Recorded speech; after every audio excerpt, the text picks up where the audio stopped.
What's up YouTube, it's the one and only Legend of Winning, aka Low, and I am back with another episode of the NBA Preview.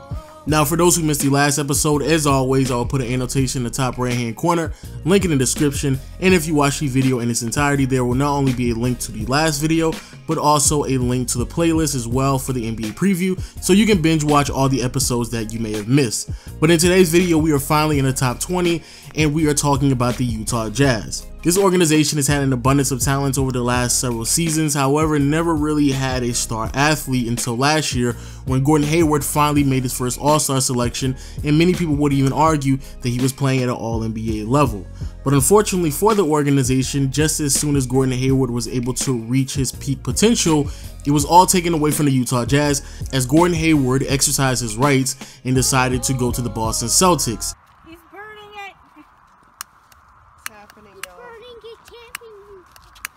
Go like crazy, so get rid of it. Woo! Goodbye, Gordon. It was fun while it lasted.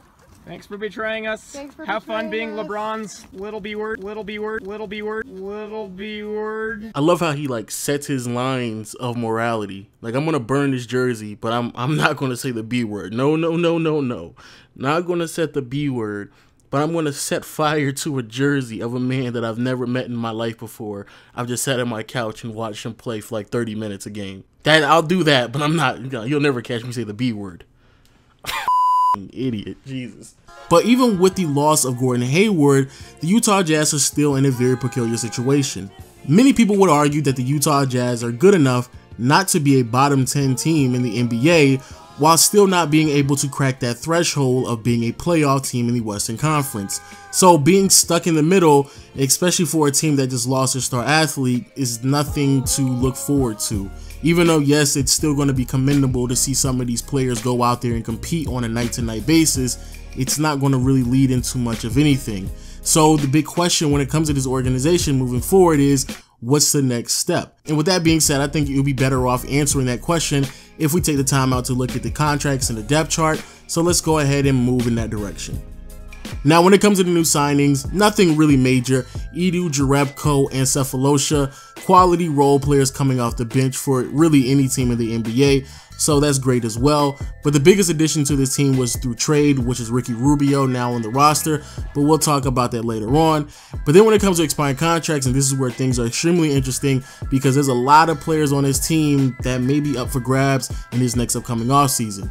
We have Rodney Hood, Dante Exum, ISO Joe, and the biggest name and probably the biggest question mark on this team this next upcoming season is Derrick Favors.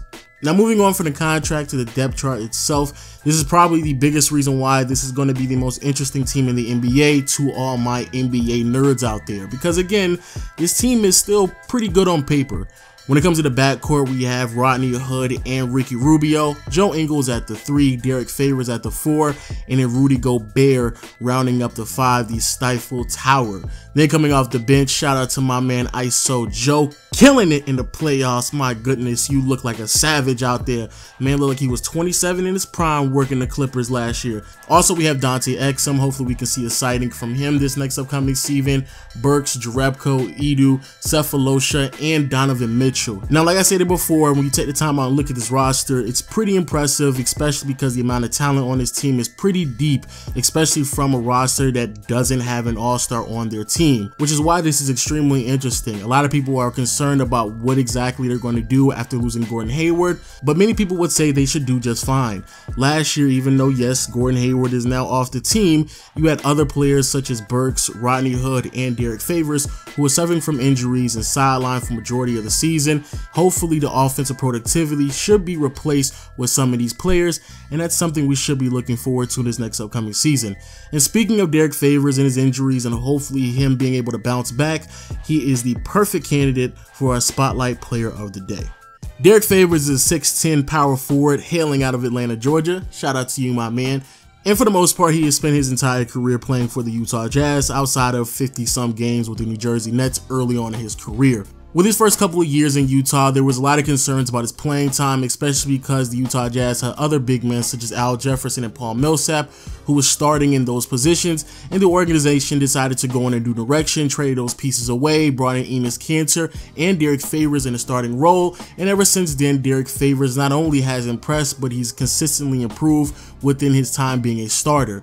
Obviously, Enes Kanter was traded away, they brought in Rudy Gobert in the starting lineup, and back in the 2014-2015 season, it seems as if everything was going to work out just fine. Derrick Favors was 22-23 years old, having the best season of his career, 16 points, 8 rebounds, and rather impressive when it comes to the defensive end, getting roughly around a steal and a block per game. Again, pretty impressive for a player who's 6'10 at the power forward position, but unfortunately everything has derailed since then. Over the past 2 seasons, Derrick Favors has been suffering from injuries that have kept him sidelined, unfortunately, for large chunks of the seasons, and last year he hit an all-time low, only playing 50 games, 39 of which he started, and playing less than 30 minutes per game.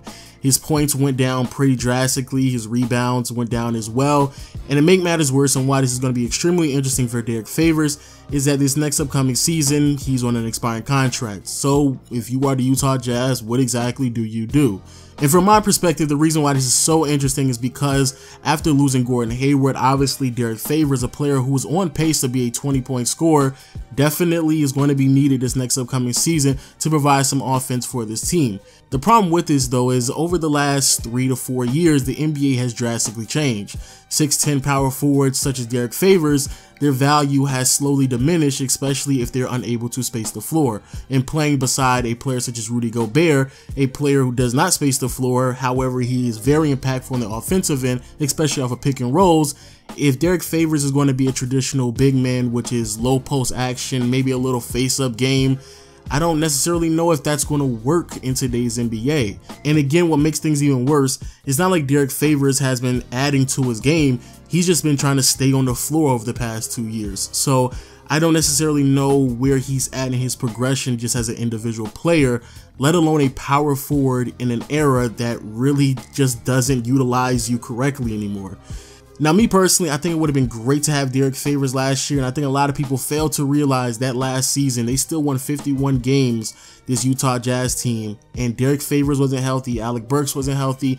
Matter of fact, there were stretches where George Hill wasn't healthy either, and so they were still really good. And so hopefully Derrick Favors, he will be able to come back and give you a little something, and a little something is better than 9 points that he gave to this team last year. So maybe there is some type of bounce back with this team, but I don't necessarily know, which is actually a great transition to our Twitter question of the day, because y'all know what I'm about to ask. Y'all know what's up. Shout out to my man Brian Brave. I don't know if that's how you pronounce your name, but you know, it is what it is.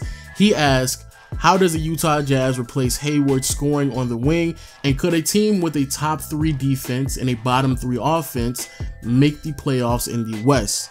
Now, you can be optimistic or pessimistic, but the reason why this is so interesting is because the playing style of the Utah Jazz. For those out there who are unaware, Quinn Snyder, the head coach for the Utah Jazz over the last 3 years, has coached this team to be the slowest paced team in the NBA. And especially in today's league, that's almost revolutionary. Now, the reason why this is so interesting is because last year, defensively, the Utah Jazz, they were immaculate.